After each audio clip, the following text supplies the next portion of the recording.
धीरज ने अपनी माँ से कहा कि पति पत्नी का डिवोर्स होता है, बाप बेटे का नहीं। और महादेव ने विद्या से कहा है तुमने हमें धोखा दिया। और रज्जी मैसेज करने वाली है, चोरी करने वाली है फ़ोन और मैसेज करने वाली है अपनी भानु माँ को।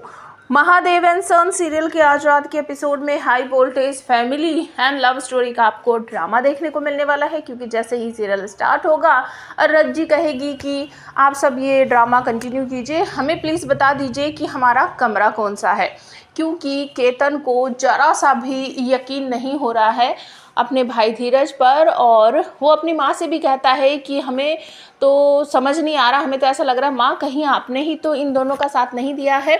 और इस पर नर्मदा कहती है ये क्या बोल रहे हो, तुम भूल गए हो क्या धीरज ने हमारी किस तरीके से शादी करवाई और बाबा ने उसे घर से निकाल दिया, उस पर हमला हुआ, इतना कुछ हो गया है। अब तुम अपने भाई का साथ देने की बजाय उस पर उंगली उठा रहे हो और माँ को भी कह रहे हो कहीं आपने ये सब तो नहीं करवाया, हमें तो शर्म आती है तुम पर। तो यहाँ पर केतन कहता है कि नर्मदा ये ना पति पत्नी वाला ड्रामा कमरे के अंदर करना, अभी हम अपनी माँ से बात कर रहे हैं।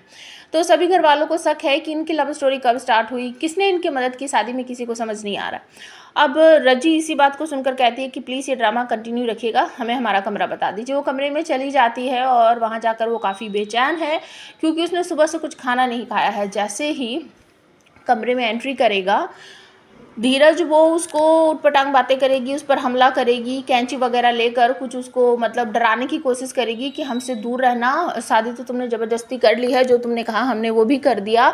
उसने क्या कहा करने के लिए वो सुनिए। उसने कहा है कि या तो हम दोनों अपनी ज़िंदगी अपने तरीके से जीकर अपनी ज़िंदगी को बर्बाद कर सकते हैं, या फिर हम दोनों इस शादी को मानकर चुपचाप से अपनी ज़िंदगी जीते हैं, इस रिश्ते को मान लेते हैं और किसी को कभी भी कुछ भी पता नहीं चलेगा।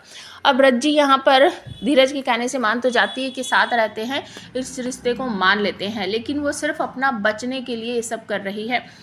तो वो कह देती है कि तुम हमें कभी हासिल नहीं कर पाओगे। तो खींचातानी में दोनों को थोड़ी सी पैर वैर फिसल जाता है, दोनों गिर जाते हैं और कभी धीरज ऊपर हो जाता है, कभी रज्जी ऊपर हो जाती है, इस तरीके से होता है।